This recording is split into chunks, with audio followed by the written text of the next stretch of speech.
Halo teman-teman, wah terima kasih sudah mengklik video ini. Yukina senang jika teman-teman tertarik dengan game Akademi Sylvania ini. Kini, kita ditunjukkan si Ed Radiator yang sedang membawa perkakas. Akhir-akhir ini, Ed mendapatkan koin emas. Yep, itu adalah koin yang telah diberikan oleh Lortel tempo hari. Tadinya, Ed ingin memakai koin itu untuk keperluan lain. Namun, berhubung dirinya perlu untuk membangun rumah baru, jadi ia memakai koin tersebut untuk membeli beberapa perkakas. Seperti palu, pahat, gergaji, dan alat-alat tukang lainnya. Kini si murid berandalan telah menjadi kuli bangunan. Dan Ed akhirnya lega, karena berkat dirinya yang berkontribusi besar dalam penaklukan roh jahat di sekolah kemarin, Putri Fonia merekomendasikan pada sekolah untuk menggratiskan SPP Ed di bulan depan. Jadi, Ed tidak perlu khawatir lagi mengenai SPP selama 1 tahun ini. Dan kini, saat ia hendak mulai membangun, Jenika si stalker berdiri di tengah jalan. Ed kalkulator ini sudah menerima dan bersiap diri untuk membalas perasaan Jenika. Namun, Jenika nampak aneh dan wajahnya selalu memerah. Ed menghampirinya dan berusaha bertanya. Namun, Jenika malah shouting brutal dan malah cosplay kanguru. Ia bersembunyi di balik pohon. Saat Ed bertanya kenapa, Jenika malah lari ngacir. Padahal Ed sudah mau membuka hatinya. Ia malah berpikir kalau mungkin Jenika mulai membencinya. Dan ini membuat Ed kalkulator shock setengah mati.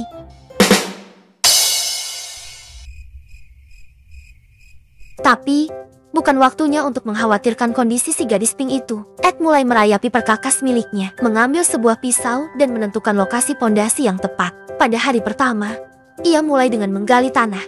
Ia meratakan tanah. Area yang dipilih haruslah luas, teduh, dan tidak mencolok. Ia dengan sekopnya mulai berkolaborasi mempercantik lahan. Lalu, hari kedua, ia mengumpulkan banyak sekali kayu. Mengumpulkan kayu saat ini terbilang mudah, karena skill Wind Blade Ed telah meningkat. Lalu di hari ketiga, ia libur dulu, karena ada ujian di sekolahnya. Tentu, sebagai murid yang baik dan calon murid teladan bulan ini, Ed Rotatalor ini harus ikut ujian dan syukurlah, ia mendapat nilai baik. Bahkan, semua nilai teori miliknya mendapat A+, serta beberapa nilai praktek juga terbilang bagus. Bagi dirinya yang bahkan belum genap sebulan datang ke dunia ini. Sementara itu, di sekolah, si gadis yandere, atau mungkin sekarang sudah berevolusi menjadi gadis pemalu, masih salah tingkah di dekatnya. MC dan sahabat Jenika hanya dapat menatap bingung dengan kelakuan gadis pink ini. Jenika masih salah tingkah di depan pangerannya. Sementara itu, teman Jenika yang bernama Clara dan Anis marah dan seperti tidak ingin Ed mendekati Jenika. Mereka ini belum tahu kalau Ed Radiator ini adalah pahlawan yang telah menyelamatkan Jenika dari kematian. Sementara itu, 20 hari telah berlalu, dan nampak rumah baru MC sudah setengah jadi. Sungguh kuli yang handal Ed ini. Di sisi lain, jebakan kelinci merespon mangsanya. Namun, alih-alih kelinci putih yang ia dapat, malah gadis putih yang lagi bobo yang Ed tangkap. Setiap kali Lucy datang, Ed selalu memberi makanan berupa daging matang pada Lucy. Mungkin masakan Ed ini sangat enak, membuat gadis putih ini ketagihan. Tapi, terkadang Ed geram, karena tidak ingin terlalu dekat dengan tokoh sepenting Lucy. Hari ke-27, kini Bel Maya datang. Ia memberikan beberapa teh herbal dan juga jamur sebagai santapan Ed dan stok makanannya. Namun, ia juga menanyakan keberadaan si gadis pink. Jenika akhir-akhir ini jarang berkunjung. Dan Ed berkata jika dirinya, Ed kalkulator ini telah membuat Jenika membenci dirinya. Namun, hal itu ditanggapi heran oleh Bel Maya. Hari ke-30, wow, konstruksi sudah sampai di 1 bulan. Dan kerennya, tembokku malah runtuh. Sangat beruntung aku ini. Ed lelah dan berniat beli roti dulu. Di sana ia bertemu dengan ketiga gadis ini. Dan lagi-lagi Jenika kabur karena salah tingkah. MC dan kedua sahabatnya hanya bisa bengong. Dan kedua gadis itu sekali lagi melotot pada MC. Hari ke-37, tidak diduga, Zix datang untuk membantu. Mereka berdua sedang membuat atap rumah. Sambil memalu, mereka ngobrol. Senior Ed, ternyata benar yang lu bilang. Senior Taylor tuh keren dan juga berbakat, kata Zix. Dan Ed berkata, oh gitu ya, dengan nada tidak peduli, dan lanjut memalu. Kini, sudah memasuki hari ke-45. Lumayan lama juga ya Ed Rotatalor untuk membangun rumah ini. Dan selama ini, dia tidur di mana? Dan kini, Setelah 45 hari berlalu, rumah impian Ed rampung. Ia terduduk lega, puas akan hasil mahakaryanya.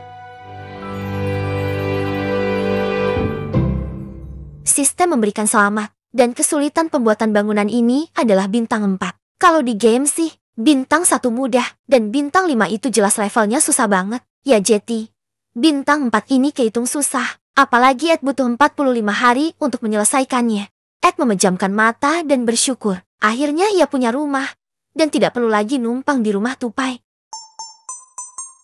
Sementara itu, anomali Pink, Jenika Failover seperti biasa melakukan aktivitas stalkingnya. Hanya saja, akhir-akhir ini, ia tidak menampakkan dirinya di hadapan Ed. Dia masih sangat malu.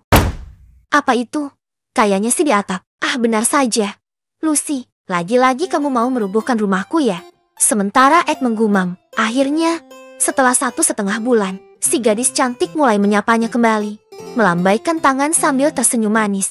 Ed bertanya. Akhirnya Jenika mengunjunginya, dan bertanya Jenika memiliki urusan apa. Jenika mengatakan kalau ia melihat sebuah rumah, atau kabin. Ia penasaran kira-kira siapa ya yang membuat kabin ini, dan apa yang mungkin ada di dalamnya. Tapi, aku sekilas melihat ada penampakan di atas genteng, namun itu tidak penting. Ed menjawab kalau yang dikatakan Jenika itu benar. Lalu ia menjelaskan kalau kabin itu adalah buatannya. Dan Jenika melanjutkan dengan bilang kalau kabin itu keren. Ed berterima kasih dan bilang, ayo kita masuk ke dalam.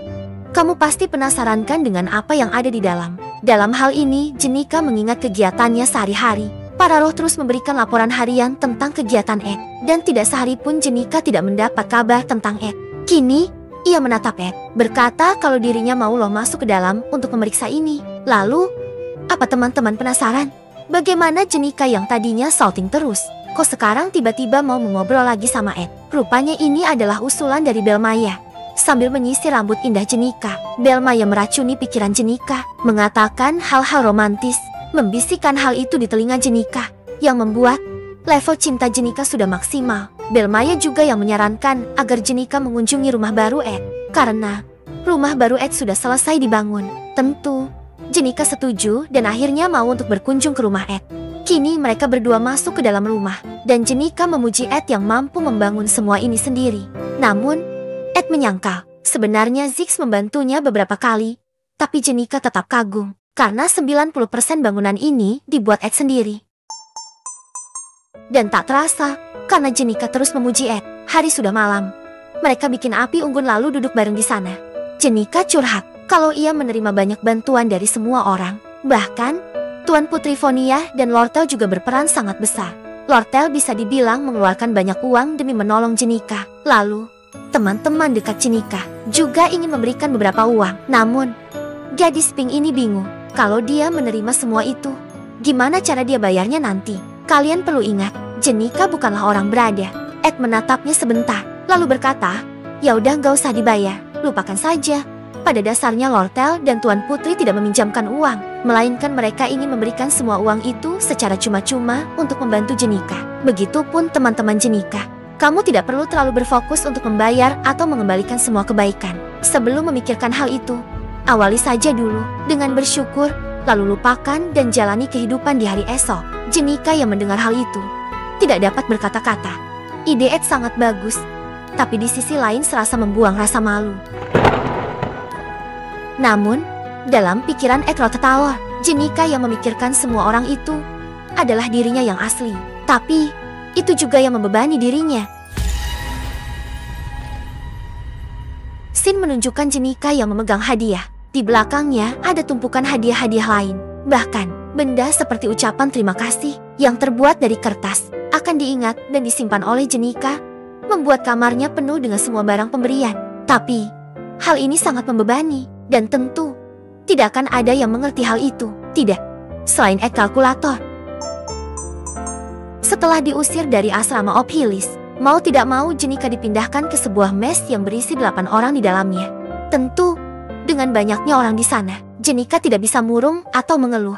Selama 45 hari terakhir, Jenika terus tersenyum dan tersenyum. Pada akhirnya, wajah Jenika saat ini menjelaskan situasinya sekarang. Gak ada masalah yang beres. Jenika tetap terbebani oleh hal itu. Ed dengan rayuan manisnya langsung to the point Kalau Jenika boleh datang kapanpun ke kabin miliknya ini, memecah keheningan, dan membuat Jenika menjadi sangat bahagia. Setidaknya, dia memiliki seseorang untuk tempatnya mengeluh. Jenika tersenyum manis pada Ed. Ia berterima kasih karena Ed sangat baik dan mau menolongnya. Lalu Jenika membalas, kalau Ed ada masalah, tolong beritahu Jenika secepat mungkin. Maka gadis mungil ini akan membantu Ed dengan kemampuannya. Ed membalas niat baik Jenika dengan senyuman, dan berkata, aku pasti akan melakukannya. Sementara itu, Ed juga mengingat kejadian selanjutnya. Episode 2. Episode 2 akan datang sebentar lagi. Dan jika ada yang namanya kesulitan, maka episode 2 lah jawabannya. Karena, di setiap episode, ada bos yang harus dilawan. Bahkan, jika dibandingkan dengan episode pertama, episode kedua ini konfliknya akan lebih rumit. Kini, Ed mulai mengingat, jika di episode kedua, ada sebuah buku milik petapa. Konon katanya, buku ini mengandung pengetahuan mengenai Holy Magic. Ed menatap api unggun dan berharap kalau kesulitan tidak akan terjadi. Kita memiliki protagonis di sini, Taylor McLeod. Ed ingin agar semua masalah di masa depan dihadapi oleh si protagonis, agar kehidupan santainya bisa berjalan sesuai yang ia inginkan. Oke, dari sini aku ingin menjelaskan mengenai episode 2 prolog pertama. Di episode 2 ini ada boss dan juga mid boss. Mungkin kalau teman-teman suka main Berserah, bisa dibilang bosnya nanti adalah bos yang sesungguhnya. Dan mid boss ini adalah panglima yang muncul sebelum adanya bos. Lalu seseorang yang menyiapkan seluruh kekacauan ini adalah si gadis merah, Lord Talkechon.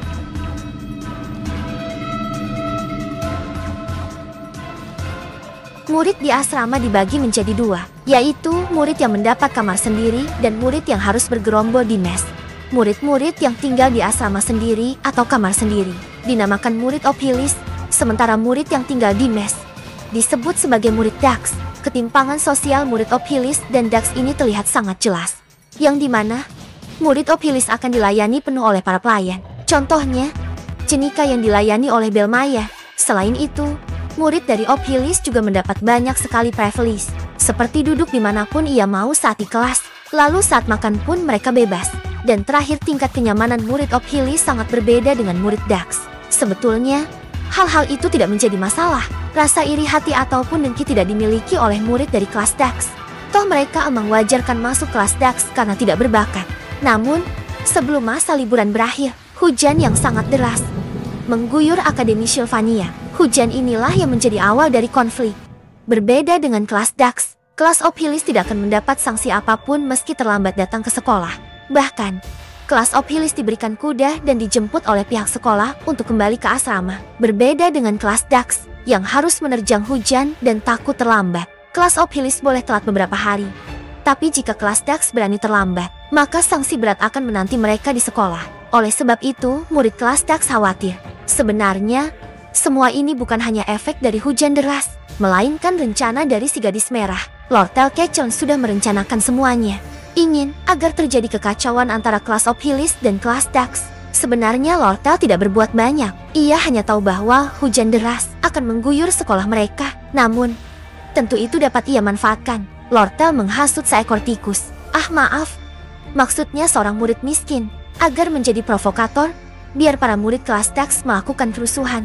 Tentu murid itu, yang bernama Wayland, akan dijadikan kambing hitam sekaligus umpan oleh Lord Tel sebagai pion miliknya. Karena dari awal murid pria memang memiliki sifat yang kurang baik.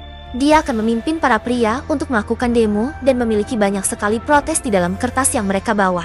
Isi protes mereka adalah, jika murid kelas Dax harus bersusah payah menerjang badai, kenapa murid Ophilis tidak? Tapi ya, Yukina mau nyela dikit, kalau gak mau telat, kenapa gak berangkat dari kemarin? Oke, lanjut. Dan kini, murid-murid pria, yang kalian tahu sendiri mereka itu zero akhlak, sangat mudah dihasut, dan dengan obor menyala, mereka sudah siap membuat kerusuhan. Di satu sisi, mereka hebat, bisa membuat obor di tengah hujan.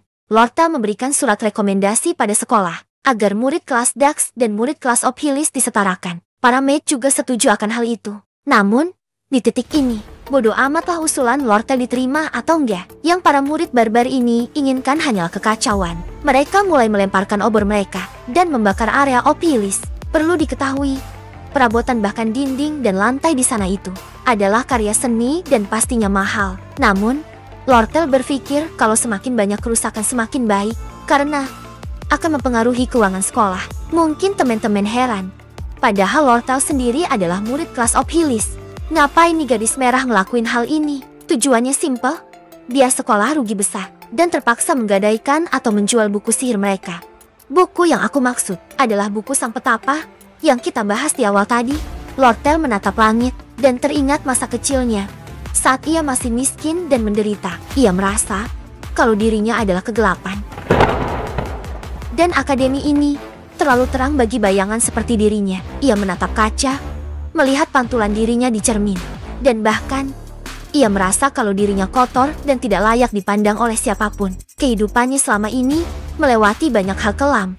Dirinya tidak pernah percaya pada orang lain, menganggap orang lain hanyalah alat dan membuangnya jika sudah tidak dibutuhkan. Ia menatap kaca sekali lagi. Kalau kehidupannya dipenuhi rasa putus asa, dan hanya itu yang dapat ia lakukan agar terus bertahan hidup. Untuk terakhir ia menatap kaca sekali lagi. Dengan mata yang mulai berkaca-kaca ia berpikir, apakah ada orang yang sama seperti dirinya? Orang yang gelap di tengah kegemerlapan cahaya Akademi Sylvania? Tentu tidak. Ini akademi hebat dan sangat sulit menemukan seseorang yang layak disebut kotoran di akademi ini. Lortel membelai kaca dan merasa kesepian.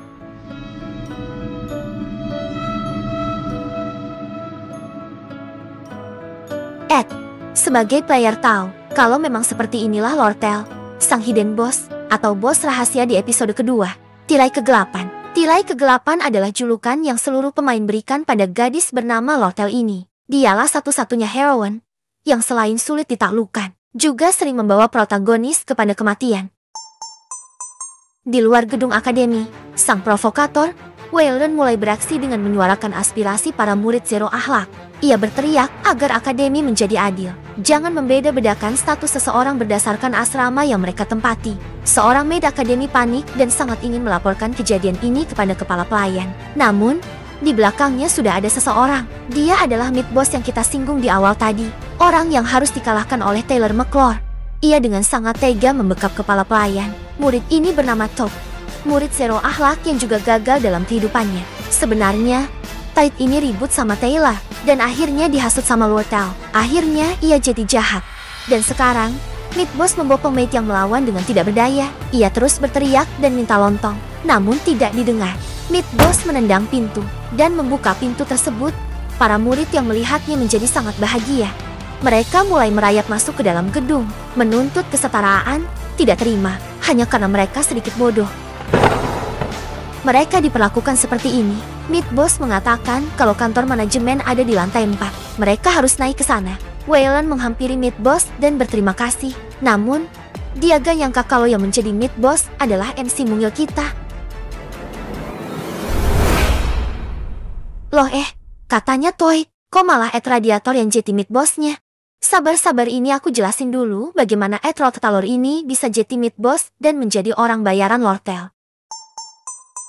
2 hari sebelumnya, saat Ed sedang berburu rusa untuk dijadikan makanan, beberapa orang menyapa, atau lebih tepatnya, mengganggu Ed. Dan di antara orang-orang itu, ada Belmaya, Chicks, dan juga seorang NPC yang kebagian job sebagai kesatria. Namun, tentu ada juga kunjungan dari orang yang sangat ia kenal, dan datang setiap hari, Lucy Maeriel.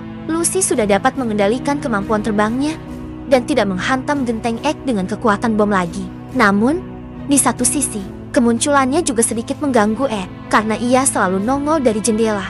Lalu, Ed menyogoknya dengan beberapa daging kualitas tinggi, agar Lucy bisa tenang dan menghentikan bintang di matanya. Dan tamu kedua adalah gebetan MC, Jenika Velover. Seringkali Jenika membawa telur yang sudah disiapkan oleh Belmaya. Bel sangat mendukung hubungan Jenika dan Ed. Ed sendiri sangat senang dan menyambut baik kehadiran gadis pink ini. Bahkan, beberapa kali, Jenika membantu Ed mencuci pakaian dengan caranya sendiri yang dapat kalian lihat. Jenika datang setiap hari dan terkadang membuat MC mungil kita bertanya-tanya, apa gak ada kegiatan lain nih anak? Sementara itu, Jenika yang dipuji oleh Ed merasa malu dan seringkali buang muka, tapi MC dengan konyolnya malah mikir Jenika lagi marah. Dan saat ditanya kenapa, Jenika dengan demon face miliknya mengatakan kalau dia tahu Lucy sering berkunjung dan dia cemburu. Ed hanya bisa diam saat Jenika masuk mode ini. Lalu, tibalah pertemuan terakhir. Pertemuan yang membuat Ed menjadi mid boss milik Lortel sang hidden boss. Ed yang sedang berburu di malam hari dihampiri Lortel yang ditemani maid pribadinya. MC tahu kalau tujuan Lortel pasti untuk merekrut dirinya menjadi salah satu orang yang merusuh di episode 2 ini. Namun, Ed tidak ingin terlibat dan memutuskan kabur. Tapi, Lortel menghentikannya, mengatakan kalau Ed harus bekerja sama dengannya karena Toad sudah pingsan.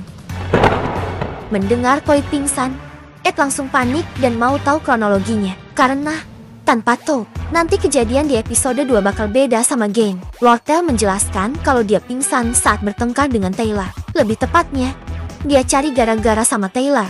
Ed tahu kalau Toad bakal dihajar sampai bonyok oleh Taylor. Namun, cerita Lortel berbeda. Jadi gini, pas Toad ngehina Taylor, ia tidak hanya menyebut Taylor setara kodok, tapi juga ia menyebut kalau Taylor lebih rendah daripada kodok dan lebih rendah daripada Ed Rotatalor. Mendengar Ed disetarakan dengan kodok, membuat Ziggs murka dan langsung meninju Toad hingga koma. Bahkan, meski maksudnya meski Toad sudah tidak sadarkan diri, Ziggs masih sangat marah dan masih ingin menghajar Toad. Untung, Taylor dan Ayla menghentikannya. Kalau tidak, aduh kasihan deh Toad. Lortel menjelaskan kalau tugas yang akan ia berikan pada Edgar susah kok, hanya perlu ngambil kunci, terus masuk ke area Obhilis, dan Ed harus membuka pintu. Tujuannya, agar para murid barbar bisa masuk dan mengacak-acak tempat itu. Lortel melanjutkan, kalau sebenarnya banyak yang bisa ia tunjuk sebagai mid boss. Namun, orang-orang itu tidak dapat dipercaya, bisa saja mengkhianati Lortel dari belakang. Ed yang mendengar hal itu setuju, karena memang akademi ini adalah sekolah yang bagus. Tapi, murid-murid di dalamnya tidak sebagus itu. Ed bertanya pada Lortel, apakah kau memintaku melakukan ini karena sudah tahu reputasinya buruk? Namun, Lortel membalas, kalau Ed harus membalas dendam pada Obhilis. Dan sebagai orang yang sama-sama benci pada hierarki, dirinya ingin menawarkan kesempatan balas dendam, dan juga beberapa kompensasi sebagai gantinya. Ed menanyakan kompensasi apa yang akan ia berikan, dan Lortel menjelaskan kalau ia akan memberikan 20 koin emas. Ed menjabat tangan Lortel pertanda setuju. Namun, dalam hatinya, ia setuju bukan karena bayarannya, melainkan karena ia tidak ingin jalan cerita berubah terlalu jauh. Dan itulah alasan Ed menjadi mid boss sekarang.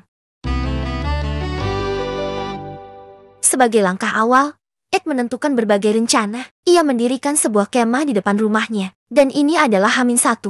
Sebelum terjadi kekacauan di akademi, ia tahu kalau tujuan dari Lortel adalah agar dapat membentuk faksi yang akan melawan Fonia. Dan nantinya bakal ada dua faksi, yaitu faksi Fonia dan faksi Lortel. Namun, faksi yang dipilih Taylor akan jadi faksi yang kuat. Ed kalkulator ini hanya ingin bergabung ke faksi yang akan menang nanti. Namun, untuk permulaan, ia ingin agar semua berjalan seperti Gain. Dan saat ia sedang melamun, datang Jenika yang kebasahan. Untuk pertama kalinya Jenika memperlihatkan pahanya pada MC. Mereka berdua mulai mengobrol romantis lagi, membuat teman-teman semua menjadi nyamuk yang memperhatikan kedua pasangan ini. Jenika bertanya apakah Ed nyaman hidup seperti ini, karena gadis ini sudah masuk ke rumah Ed. Dia tahu kalau rumah itu kosong, tidak ada apapun di dalamnya. Bahkan, jika malam yang dingin menerjang, Ed harus membuat api di luar rumah dan camping seperti ini. Namun, Ed membalas kalau dirinya sudah terbiasa dan sekarang merasa nyaman dengan kehidupan seperti Tarzan ini. Tapi di satu sisi, Jenika juga sedih karena beberapa hari ini harus menjadi siswa Dax. Jenika mulai tahu kalau tinggal di asrama Dax itu tidak enak. Tempatnya sempit. Udah gitu ada 8 manusia di satu ruangan. Terlebih, barang-barang Jenika yang ada di Obhilis mesti dibuang olehnya. Hal ini menambah masalah baru bagi Jenika. Namun dirinya tetap tenang karena memiliki MC di sampingnya. Jenika mengatakan kalau dirinya ingin pindah dari Dax, tapi belum tahu akan kemana. Lalu, ia berkata pada Ed bahwa dirinya akan memberikan beberapa perabotan seperti bantal, selimut, jam dinding, dan lentera. Ed hanya tersenyum tipis dan berkata iya. Ed bilang kalau barang-barang Jenika yang harusnya dibuang boleh ditaruh di rumahnya, dan Jenika senang mendengar hal itu. Di tengah keromantisan mereka berdua ini, Jenika menyadari sesuatu yang mengganggunya. Itu loh si gadis putih. Ngapain bertengger di genteng kayak gitu? Sebenarnya Ed tahu alasannya. Lucy itu punya trauma, tapi nanti saja kita bahasnya. Lalu, Ed berkata kalau dia juga gak tahu banyak dan gak peduli juga. Dengar Ed bilang gak peduli ke Lucy, membuat si gadis pink kegirangan. Ed menghentikan tawa cekikikan Jenika ini dan mulai berkata serius. Besok, Jenika harus datang ke kebun mawar Asrata Ophilis. Alasannya akan dia beritahukan nanti. Mendengar kata kebun mawar, ekspresi Jenika seperti yang dapat kita duga. Jenika mengerti dan langsung pergi. Dia lupa kalau dia bawa payung dan malah hujan-hujanan. Ya gadis yang lagi cinta berat memang begitu. Ed menyuruh Jenika pergi ke kebun mawar. Tidak lain dan tidak bukan adalah agar Jenika tidak dikunci di kamar. Sebenarnya guys, saat ini Jenika masih tinggal di Ophilis. Tapi, karena dia diusir, jadi saat semester baru nanti, Jenika harus pindah ke Dax. Entah dia betah atau tidak di sana. Nah, jika Jenika tidak disuruh pergi keluar kamar, maka ia akan dikunci di kamar oleh pihak akademi. Tentu, kunci begini doang mah easy buat Jenika. Yang tidak Ed inginkan adalah Jenika membuat cerita melenceng lagi. Dan untuk kesekian kalinya aku ingatkan, kalau di episode 2 ini, Jenika seharusnya sudah tidak ada di dunia. Jadi kehadiran Jenika saja sudah merubah jalannya cerita dari game.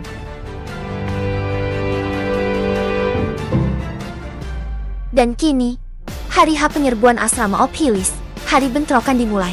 Nampak jelas para siswa Zero Akhlak yang membawa obor, dipimpin oleh Wayland, berteriak mengenai kesetaraan. Mereka mulai menyerbu masuk ke area asrama. Sementara Ed, yang membungkus kepala maid malang, sudah berdiri tegak di depan pintu.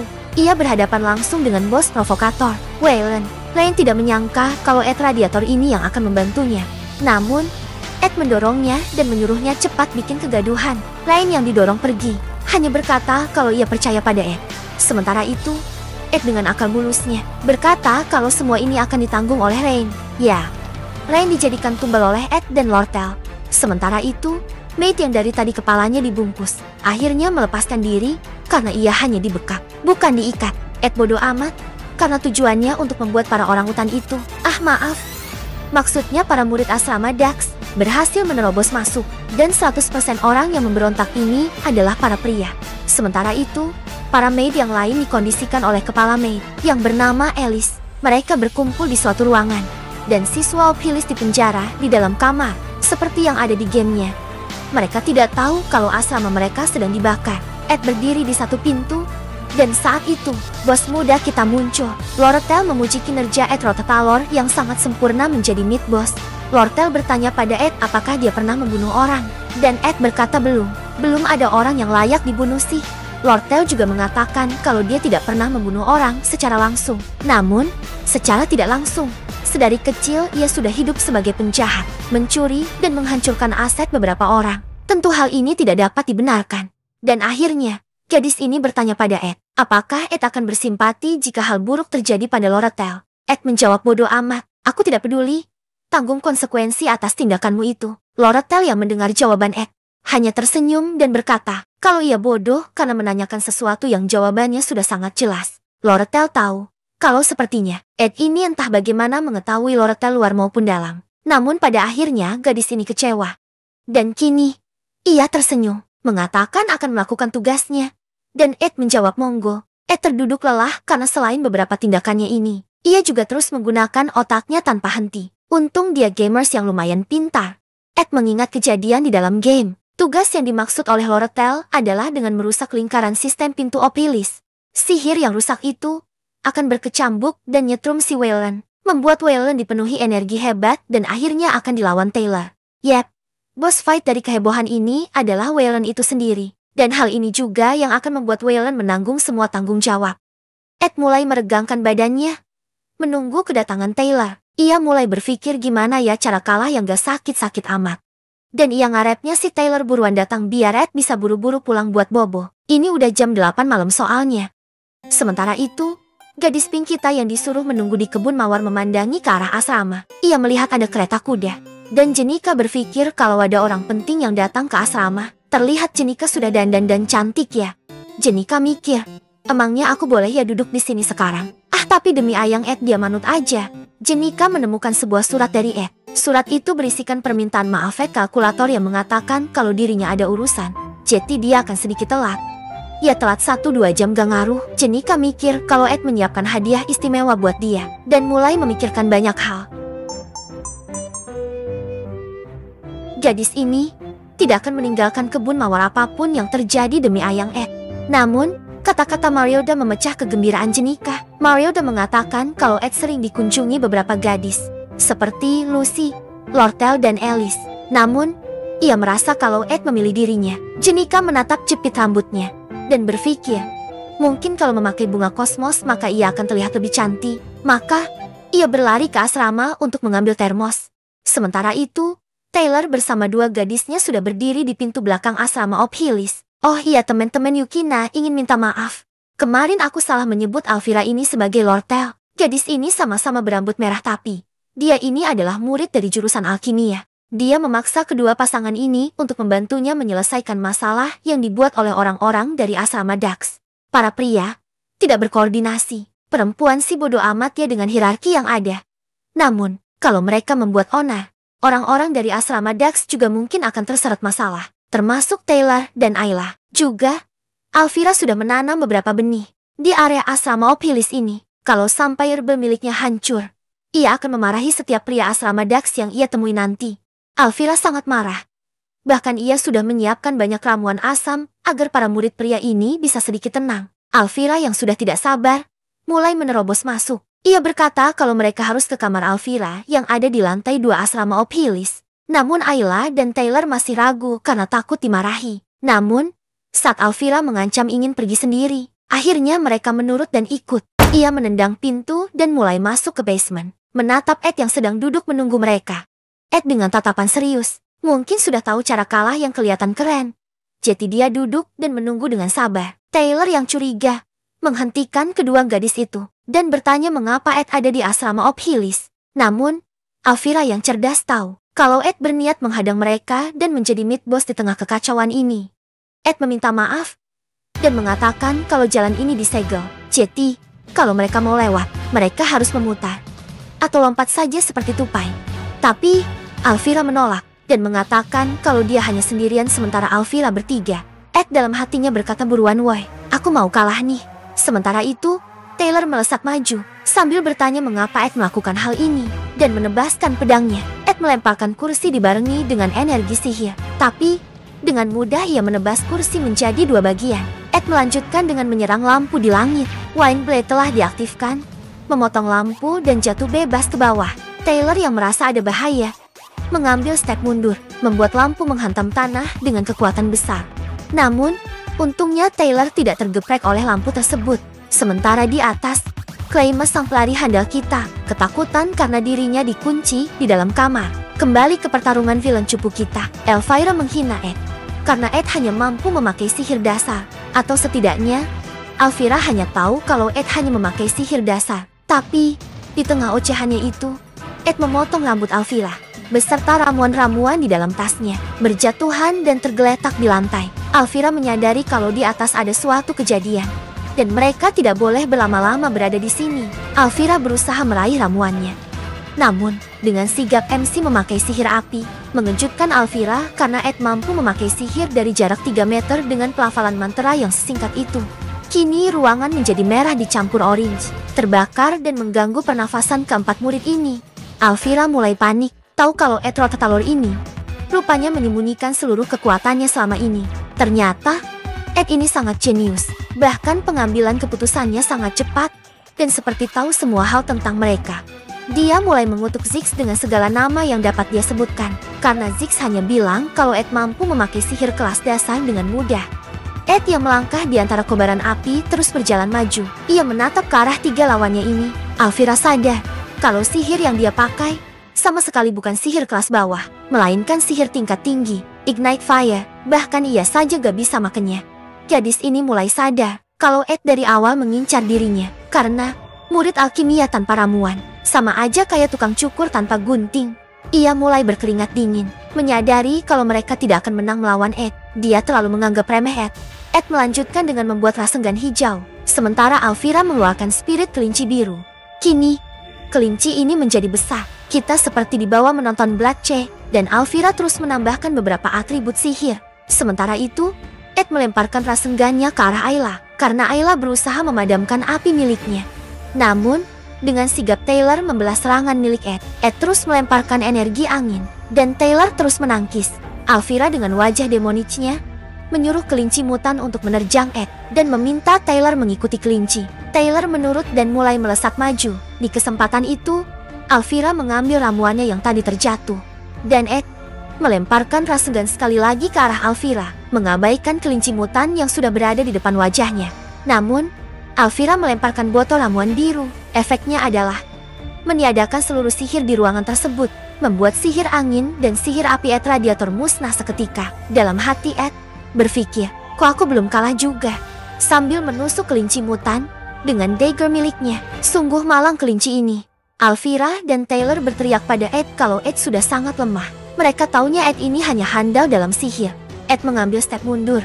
Meski tidak dibiarkan oleh Taylor, Ed menebarkan minyak, membuat Taylor panik sejadi-jadinya. Ia mengaktifkan skill yang ia pakai untuk mengalahkan roh iblis. Namun, Elvira menyadari kalau Ed merencanakan sesuatu. Benar saja, Ed sudah bersiap dengan busur panah miliknya, melesat, dan menembakkannya ke arah Ayla. Taylor berhasil menghindar, tapi dalam sepersekian detik ini, ia khawatir pada gadisnya. Namun, dengan sigap Alvira menahan anak panah itu memakai sihir gravitasi, sementara Ed dan Taylor beradu serangan. Taylor memakai pedangnya, menebas Ed yang bertahan memakai panah miliknya. Sementara itu, Alvira sadar kalau Ed gak serius melawan mereka. Ini loh, anak panahnya dibuntel pakai kain. Tujuannya jelas biar yang kenani anak panah gak akan terluka. Namun, Taylor yang terlanjur kesal, menghantam Ed sampai terpental ke tembok. Setelah Ed jadi pajangan dinding, Alvira berteriak kalau ternyata Ed selama ini tidak serius dalam melawan mereka. Taylor menarik kerah baju Ed dan bertanya kenapa MC melakukan hal ini. Atas dasar apa dia melakukan semua ini? Alvira juga bertanya kenapa Ed seperti main-main. Kalau dia serius, Ed bisa menang dengan sangat mudah melawan mereka bertiga. Kalau Ed berniat menghentikan mereka, tentu Ed dapat memakai otak cerdasnya dengan bersembunyi, lalu memakai serangan kejutan. Tapi MC tidak melakukannya, dan Alvira juga menggeram pada Ed bertanya kenapa. Namun, dengan santainya Ed bilang kalau emang aneh ya, tapi urusan mereka sudah selesai, hus-hus pergi sana. Mendengar itu, Taylor bingung, kan ente yang dari tadi ngalangin kami, kenapa sekarang nyuruh pergi? Namun Ed hanya mengatakan kalau tugasnya sudah selesai dalam mengulur waktu. Jetty tidak perlu ada percakapan lebih lanjut lagi. Ia tertawa dan mengatakan kalau dirinya menyerah, membuat ketiga orang itu heran. Alvira berteriak di depan wajah MC, bertanya kenapa dia membiarkan kami lolos. Setelah pertarungan macam tadi, bahkan dari mereka berempat, hanya Ed yang bonyok. Sementara Ed dimarahi, pintu terbuka. Sang gadis imut kita datang dengan ekspresi yang sangat ramah.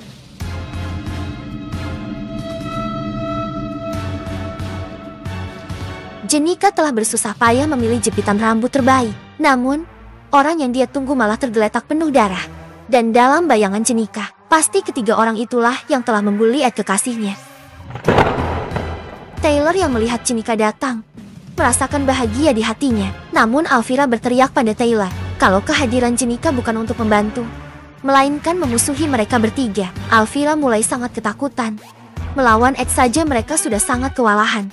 Jika harus melawan Jenika, maka dipastikan mereka bertiga akan kalah telak dan jeti ubi panggang seperti Lord Tal tempo hari. Jenika terus marah dan menghancurkan area dengan aura kemarahan miliknya. Gadis pink ini berkata bahwa mereka tidak perlu menjelaskan apa yang terjadi, karena sekilas saja dia sudah tahu bahwa mereka menyakiti orang yang dia sayangi. Ed berteriak menenangkan Jenika. Namun, Jenika mengumpulkan aura yang lebih banyak lagi. Bulu burung sihir sudah berjatuhan. Burung ini memiliki elemen angin. Kolam kera juga sudah bersiap dengan aura elemen bumi. Tidak lupa buaya elemen air dan makan elemen api juga bersiap menyerang. Ed berteriak sekali lagi demi menyadarkan Jenika yang kini terbalut amarah pada ketiga murid di hadapannya. Jenika berkata dengan lembut pada Ed, untuk jangan khawatir, ia hanya akan menyapu sampah dalam waktu 1 menit. Alvira semakin gemetar, mengetahui Jenika mampu memanggil 4 roh tingkat 2 hanya dalam 5 detik. Selain itu, keempat roh itu memiliki elemen yang berbeda-beda dan pasti akan mampu melahap mereka bertiga dengan sangat mudah. Alvira menarik tangan Ayla dan mengajak Taylor untuk cepat kabur. Ia mengingatkan kejadian tempo hari saat melawan roh kegelapan. Mereka sekarat namun menang tipis, tapi kali ini berbeda. Jenika memiliki kontrol penuh, dan Jenika puluhan kali lebih kuat dari roh jahat. Ed membadani ketiga murid malang ini, sementara Jenika menyuruh hewannya untuk segera maju. Alvira sudah berada di sisi lain bersama Ayla. Namun, Taylor merasa harus menghentikan Jenika dan dia bersiap dengan aura pedang miliknya. Tapi, MC kita melemparkan Taylor ke belakang. Ed mengatakan kalau fokus saja pada tugas mereka masing-masing. Aku akan menghentikan Jenika dan membuatnya tenang. Kini Taylor melihat Ed menghadang banyak sekali hewan panggilan Jenika. Roh yang dipanggil ini tingkat menengah semua. Jetty, baik murid berbakat maupun bukan dapat melihat mereka. Meskipun, kini para roh ini tidak dalam kondisi yang bersahabat sama sekali. Ayla yang membantu Taylor berdiri marah pada Ed. Tadi dia sudah menghadang mereka. Namun kini tiba-tiba Jetty baik. Ed mengatakan kalau dia memiliki alasan untuk itu dan menyuruh mereka untuk jangan membuang waktu lagi. Alvira juga menyindir Ed yang berkata so keren untuk menghadang semua roh Jenika. Toh dirinya penuh luka. Namun, tidak sempat gadis itu selesai bicara. Ed melemparkan ramuan ke kepalanya dan menyuruhnya untuk cepat pergi. Kesetaraan gender. Kini, ketiga murid itu mulai berlari pergi. Sementara Ed berhadapan langsung dengan para roh Jenika.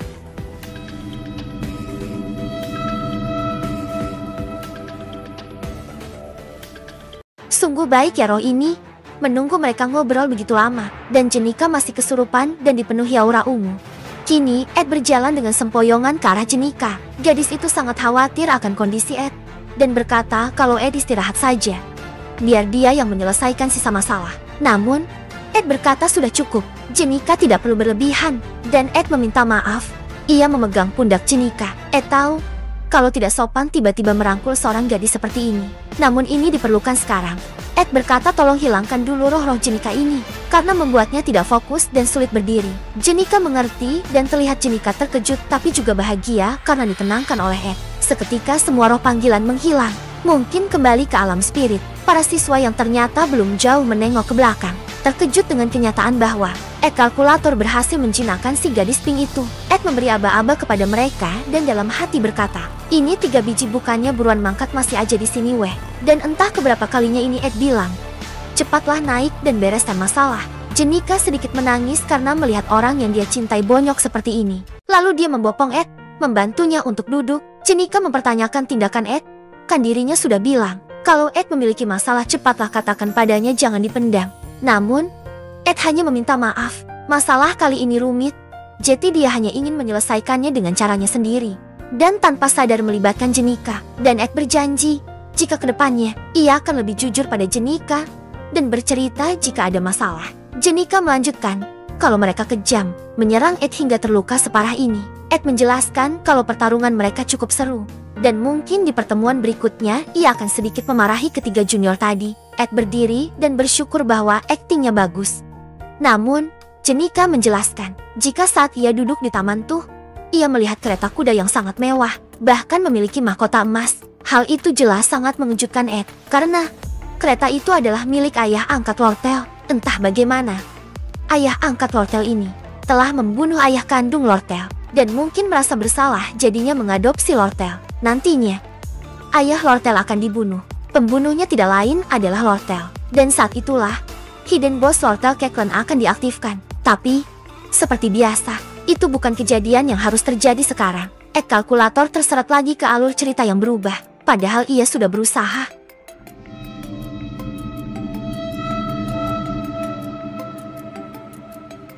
Di tempatnya, Lortel bersama Alice menatap kekacauan. Lortel menjelaskan kalau dia sudah menceritakan banyak hal pada Ed. Dan dengan santainya, Ed melontarkan kata-kata kejam pada dirinya. Namun, Lortel sadar jika Ed memiliki kegelapan yang sama dengan mereka. Sama-sama memiliki pemikiran, harus membunuh atau akan terbunuh. Dan fakta bahwa Lortel telah menjerumuskan banyak orang pada kehancuran. Alice bertanya apakah benar Ed orang yang seperti itu. Lortel dengan wajah berbeda dengan biasanya berkata iya. Namun, Ed menolak untuk terus bersekutu dengannya, terus menyangkal bahwa dirinya dan Lortel berbeda. Namun, Lortel paham satu hal, Alice sama dengan dirinya, hanya peduli pada uang, dan tidak memandang penting hal yang bernama kejujuran. Lortel telah menyogok Alice dengan lebih dari 100 koin emas, bahkan orang paling jujur seperti dirinya bisa disogok seperti itu. Lortel melanjutkan, kalau rencana mereka berjalan sangat mulus, dan dirinya akan berakting menjadi anak baik, lalu kembali ke kamar. Sebelum pergi ia berkata sekali lagi, jika dirinya dan Alice adalah sampah dan tidak bisa dibetulkan lagi. Tanpa diduga, sebenarnya Alice tidak setuju dengan hal tersebut. Alice mengacungkan pedangnya ke leher Lortel, berkata jika mereka tidak sama, dan dia paham perasaan dari Ed. Sebenarnya hal ini lumayan mengejutkan Lord Tel. Selama beberapa bulan terakhir, ia selalu gagal dalam menilai seseorang. Mulai dari Ed, Jenika, dan bahkan Alice, yang sudah ia beri banyak koin emas. Ia tersenyum licik seperti biasanya meski keadaannya buruk. Kini tim dari Taylor mulai farming budak. Seperti biasa Clemens sial dan dengan mudah dihajar oleh Taylor. Akhirnya, dia dipaksa untuk bergabung dalam ekspedisi ini. Toh asrama ini juga tempat tinggalnya. Jangan kabur melulu, kali-kali bantu. Lalu, di lantai 3, mereka mengalahkan seorang maid. Gak penting lah ya. Dan terakhir lantai 4, Taylor bersama timnya sudah berada di depan pintu. Dia merenung. Weh, lantai 1 terlalu sulit. Seakan bos lantai ada di lantai 1. Sementara lantai lain hanya anak buahnya saja. Namun ia tetap mendobrak pintu lantai keempat. Terlihat banyak murid zero akhlak yang berlarian akibat sihir Wayland yang tidak terkendali. Ia menangis dan meminta tolong. Wayland ini sudah dijebak oleh Lord Tel dan terkena kekangan dari seluruh kunci sihir yang ada di asrama Obshilis. Terlihat, sihir itu menjadi pertahanan yang cukup kuat, menembakkan banyak laser ke arah Taylor dan yang lainnya. Seperti biasa Clemens hanya bisa menganga sambil berteriak seperti perempuan. Namun, Taylor berhasil menangkis serangan sihir. Para murid yang panik menjebol kaca dan melompat keluar. Kini situasinya menjadi malapetaka. Ed sangat amat salah perhitungan. Sementara itu, Taylor begitu kewalahan menghadapi gempuran dari murid yang lain. Taylor bertanya pada Alvira, apakah Alvira masih punya ramuan penyegel sihir? Namun, Alvira menjelaskan kalau ramuan itu hanya efektif pada manusia, bukan sistem pertahanan. Sebagai gantinya, dia memakai potion hijau. Ini akan lebih efektif. Lagi pula ramuan ini jauh lebih bagus kualitasnya ketimbang anti magis. Terlihat, sihir di koridor mulai meredup, meski tidak hilang sepenuhnya. Namun hal ini memberikan celah pada protagonis dan NPC. Meski sambil menangis, Clemens tetap berlari dan akhirnya mereka dengan kompak menusuk inti sihir, membuat ledakan hebat di beberapa lantai gedung Opilis. Untungnya para murid sudah kabur keluar asrama. Sementara itu, dua sejoli ini sedang memikirkan apa yang terjadi. Jenika lagi-lagi menyuruh Ed untuk istirahat. Gadis ini sangat khawatir terhadap pasangannya tersebut. Namun, Ed berkata dirinya baik-baik saja. Tapi, Jenika membantah, Ed terlihat tidak baik-baik saja. Mungkin karena kehilangan banyak darah. Dan Ed membalas, aku pusing bukan karena hal itu, melainkan hal lain. Ed berkata dalam hati, meski terlihat mewah, mepet sawah, dan juga hebat. Tapi, kereta kuda itu bukan kereta kuda biasa, melainkan kereta kuda milik bajingan yang bernama LT. Dia sudah membunuh kedua orang tua Lord Tel. Dan kali ini, dia berniat membunuh Lord Tel juga, karena Lord Tel berniat balas dendam. Ed melihat seorang maid. Dia tahu betul kalau maid itu adalah bawahan langsung Alice. Dan fakta bahwa dirinya ada di sini, itu berarti Alice sudah mengkhianati Lord Tel. Wow, pinter banget ya mama saat ini. Dan terlihat, di ruangan Alice sudah mengeluarkan aura pedang miliknya, mengancam Lord Tel untuk tidak bergerak. Ed mulai pusing. Menyelamatkan Jenika itu mudah, karena pada dasarnya, Jenika hanya mencoba untuk bunuh diri. Jetty tinggal diberikan ceramah nomor jutsu, maka Jenika akan langsung tobat. Namun, Lord Tel berbeda. Kematian Lord Tel dapat dipastikan kalau Lord Tel dibunuh. Dan ini tidak ada di dalam game. Lord Tel harus menjadi saingan dari Tuan Putri, dan akan melawan ayah Ed di masa depan. Jika Lord Tel mati, maka peran Lord Tel sebagai faksi pembelah harus digantikan seseorang. Ed berkata ogah banget aku kalau harus gantiin si gadis merah untuk jadi faksi pembelah. Sementara itu, Jenika yang memperhatikan Ed berpikir keras, mulai menyelimuti Ed dengan mantel. Dia bertanya ada apa? Apa situasinya buruk? Dan Ed berkata iya, dirinya tidak mampu menyelesaikan masalah seorang diri, dan meminta bantuan dari Jenika Velover. Dia bingung untuk menjelaskan situasi saat ini. Tapi, Jenika bilang, Ed gak perlu jelasin apa-apa. Cukup kasih tahu Jenika harus ngapain. Hal itu mengejutkan Ed. Namun, Jenika sudah terlanjur semangat. Ngesumon 100 roh pun dirinya siap.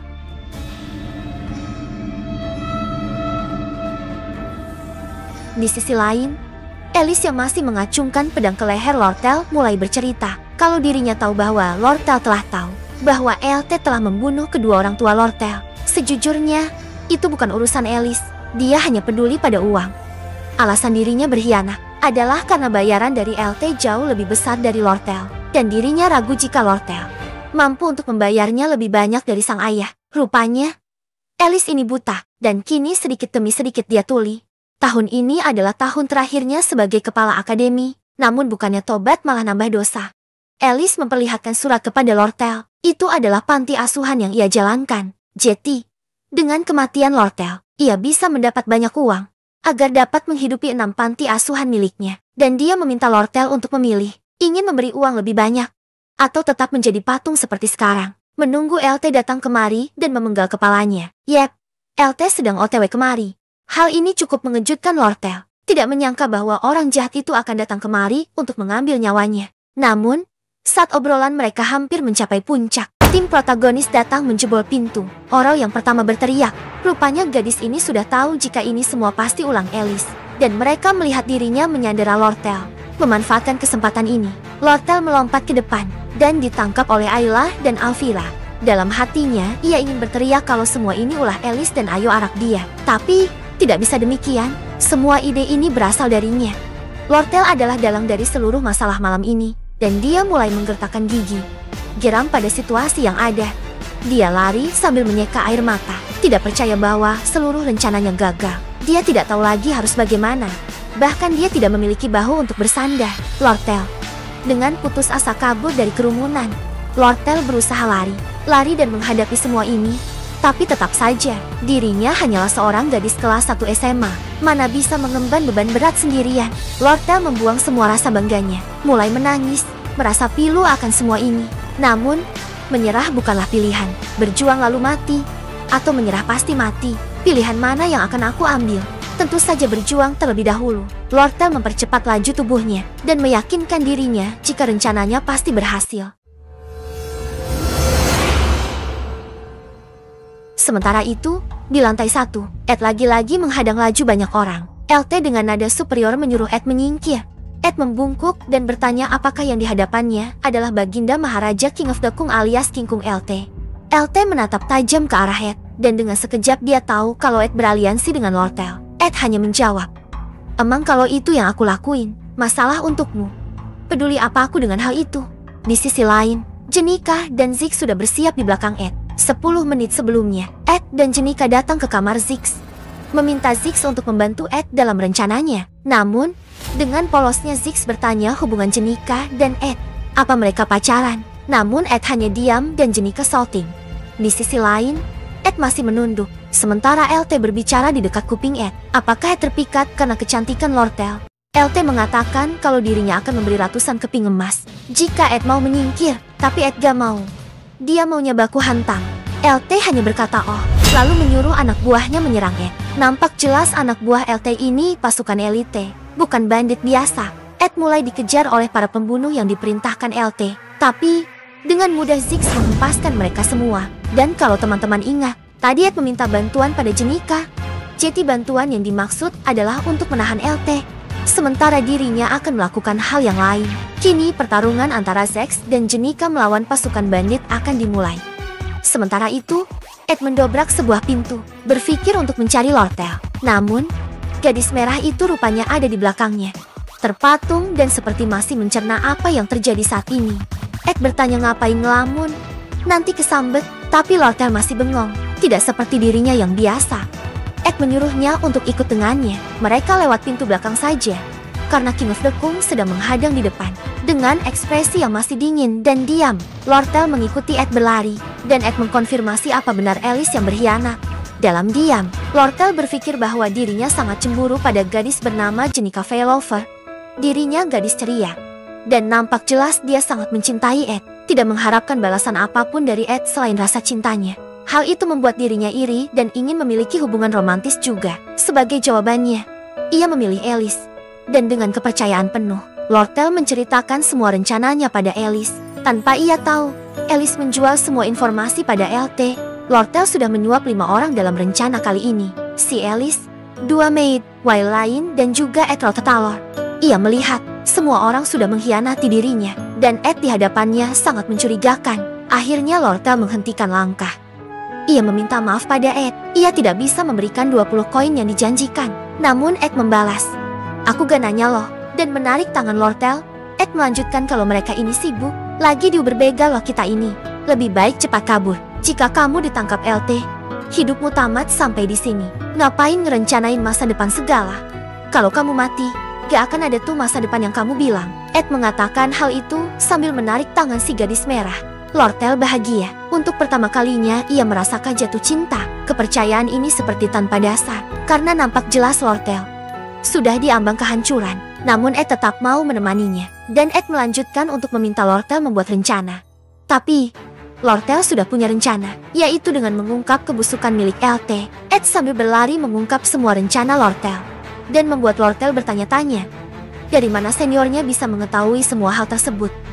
Dan akhirnya Ed menyuruh Lortel untuk mengirim surat ke perusahaan datang LT untuk menghancurkan LT secara menyeluruh.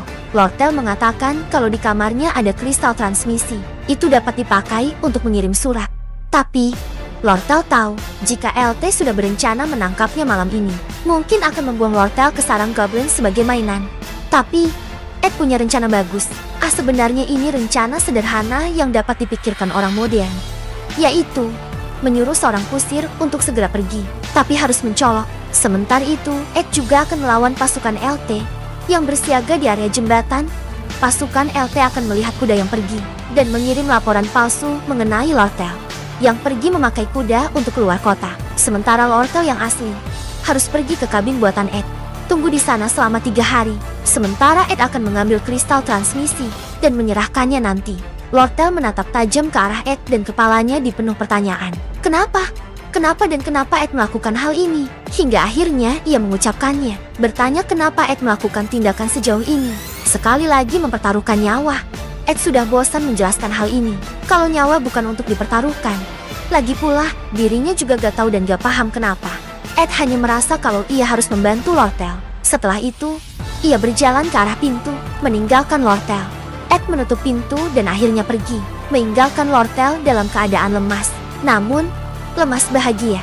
Dan ya, perasaan berdebar di dadanya ini tidak biasa. Cinta, inilah cinta. Gadis ubi ini sudah jatuh cinta pada seniornya itu. Lortel menangis haru akan perasaan baru yang dirasakannya saat ini. Sementara itu, Ed sudah di luar asrama. Ternyata musuh yang menghadangnya bukan musuh biasa, melainkan maid bawahan Alice. Maid bersiap dengan pedangnya. Maid ini bernama Shani. Sejujurnya ada 2 orang kembar yang menjadi bawahan Alice, dan kembaran yang satunya sudah dihajar tim Taylor. Sementara Shani memang ditugaskan untuk mencegat Lortel jika lewat. Kini, ia yang memiliki skill assassin, melesat dengan kecepatan penuh. Dengan aura ungu di dagernya ia menusuk Ed. Namun, Ed yang sudah memainkan game, tahu kalau Shani mengincar kaki, dan ia melompat, menginjak pedang Shani ke tanah. Shani terkejut. Namun ia melanjutkan dengan serangan beberapa belati di paha kirinya. Tapi, lagi-lagi Ed sudah tahu. Ed menampar tangan Shani dan menghempaskan belati ke arah yang lain. Tidak berhenti sampai di situ. Shani memakai kartu as miliknya. Ia memakai skill yang hanya bisa dipakai sekali sehari. Ability Sha, ia dapat memakai kekuatan telekinasi saudarinya dan mengendalikan seluruh belati ke arah Ed. Semua belati menjadi beraura ungu, dikendalikan dan terbang dengan kecepatan suara ke arah MC. Namun Ed tetap mencengkeram tangan Shani, hingga akhirnya 3 belati melewati tubuh Ed dan menggores. Sementara 2 belati lain menancap di tubuhnya. Shani menatap puas. Kini serangannya kena telak pada Ed. Namun, tatapan Ed memecah senyum Shani dan membuatnya takut. Ed baik-baik saja. Meski sudah tertancap pisau, ia tidak bergeming sedikit pun dan tetap dengan kekuatan penuh menahan tangan Mei tersebut. Ed melemparkan pisau dan membuangnya. Lalu ia menendang Shani ke aspal, membuatnya batuk dan sesak. Ed belum berhenti dan melanjutkan dengan serangan tumit, membuat batu Shani semakin kencang. Rupanya, pertarungan mereka barusan hanya terjadi dalam 30 detik. Pertarungan kecepatan tinggi. Shani mulai menggila dan berteriak menyuruh Ed menyingkir. Ia tidak ingin mengecewakan Alice dengan suatu kegagalan. Namun Ed membalas, kenapa dia sepanik itu? Toh Alice juga bakal kalah. Ya mikir aja Neng, musuh Alice tuh protagonis dan heroan. Dan Sim memperlihatkan Alice yang sudah penuh darah, memakai energi kubus untuk menyerang Taylor dan temannya. Ia membuat 8 lingkaran sihir, dan masing-masing dari lingkaran sihir itu mengeluarkan energi listrik juga angin. Tapi, jika terkena target, maka akan meledak. Namun protagonis berbeda. Dia sudah masuk mode rambut putih dan melesat maju. Dengan pedang listrik oranye miliknya, ia bersiap memberi pukulan terakhir pada Alice. Dan terlihat di belakang Ed ledakan besar terjadi. Shani terus mengatakan kalau Alice itu orang baik. Dia membantu banyak yatim piatu, termasuk dia dan saudarinya. Namun, Ed menghentikan omongan Shani, membenturkan kepala gadis itu ke aspal, dan berkata, "Aku tidak peduli. Kisah sedih kalian tidak ada hubungannya denganku, karena pada dasarnya, kalian hanyalah pemain tambahan dalam game." Shani yang tidak mengerti perkataan Ed yang begitu kejam mulai merintih dan akhirnya pingsan. Ed mulai bangun dan melanjutkan. Sejak awal banyak cerita yang tidak dibicarakan dalam game ini, dan mereka bukan satu-satunya korban. Meskipun Alice bisa dibilang baik, membantu anak yatim, namun kerusakan hari ini bisa dibilang menghapus semua kebaikannya. Korban yang berjatuhan dan properti yang rusak terlalu banyak untuk dihitung dan sulit untuk diganti. Ed meninggalkan Shani dan mulai berlari ke asrama. Misinya adalah untuk mengambil kristal transmisi. Karena mengalahkan Shani, Ed mendapatkan skill tahan sakit. Fungsinya, jika dalam kondisi tertentu, Ed dapat mengabaikan rasa sakit. Ia memecah kaca dan masuk ke kamar si gadis merah. Ia mengambil surat dan menulisnya, menerbangkan burung merpati pembawa pesan. Setelah misi selesai, Ed terlihat bersusah payah kembali ke rumahnya di hutan. Dengan jarak rumah ini yang sangat jauh, akan menghabiskan banyak sekali energi. Di tengah jalan, Lortel menghadangnya dengan pisau di tangan, membuat Ed negatif thinking. Namun, alih-alih menikam Ed, Lortel malah membantu menutup luka Ed yang terbuka. Ed ini tidak sadar kalau Lortel cinta ke dia. Jadi, saat melihat Lortel berdiri bawa pisau, dia mikirnya bakal dibunuh. Dan kini, Lortel membopong seniornya ini ke rumah. Lortel juga sudah menyalakan api unggun. Pertama mereka harus beristirahat. Untungnya, Ed sudah mendapatkan banyak obat herbal. Obat herbal ini adalah yang dia cari sendiri, atau juga yang diberikan oleh Belmaya. Dari semua maid yang ada, Ed paling suka pada Belmaya, meski tatapannya sedikit kejam. Dan lihat, mentang-mentang ada di dunia fiksi, luka Ed hilang semua. Lortel menjelaskan kalau rencananya berhasil. LT mengira Lortel kabur dengan kuda, padahal di kereta itu kosong, dan hanya kurir sendiri saja yang mengendarainya. Kurir akan mempertaruhkan nyawa agar Lortel bisa selamat.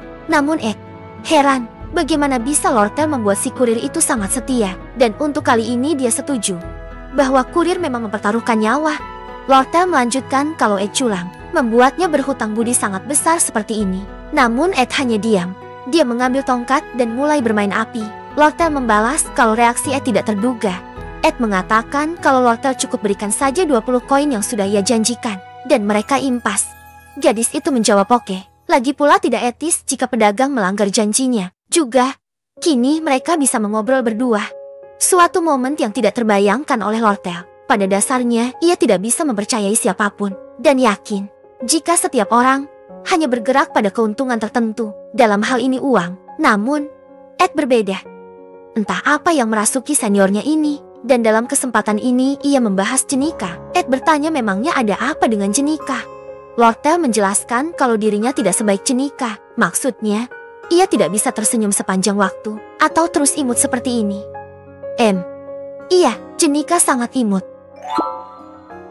Ed hanya menatap dalam diam, membiarkan Lortel curhat sepuas hatinya. Dan malam ini, dilewati oleh Ed dan selingkuhannya ini dengan keadaan yang romantis. Sekali lagi, Ed berhasil menyelamatkan seseorang. Jika saja Ed tidak bergerak atau berpikir cepat, maka nyawa Lortel bisa dipastikan akan melayang malam itu juga. Namun, berkat kecerdikannya, dia berhasil menyelamatkan Lortel Kecon dan membuatnya berhutang budi. Kini, Lortel boleh tinggal di kabin Ed untuk sementara. Meski belum ada perabotan, setidaknya mereka bisa bobo dengan aman. Dan begitulah episode 2 ini berakhir. Kesimpulannya Mid Boss atau Bos Lantai 1 adalah Ed Rotatalor dan dikalahkan oleh tim Taylor. Bos Lantai 2 dan 3 hanya NPC, sementara Bos Lantai 4 juga bisa dikalahkan dengan mudah. Lalu bos tersulit, yang bahkan masih sadar hingga akhir episode adalah sang pemimpin Maid Alice.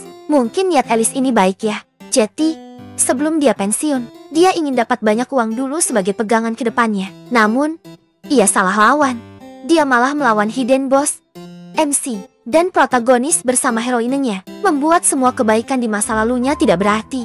Dan itulah ringkasan episode 2 yang diakhiri dengan Ed yang selingkuh, sementara pasangannya sedang mati-matian melawan bandit.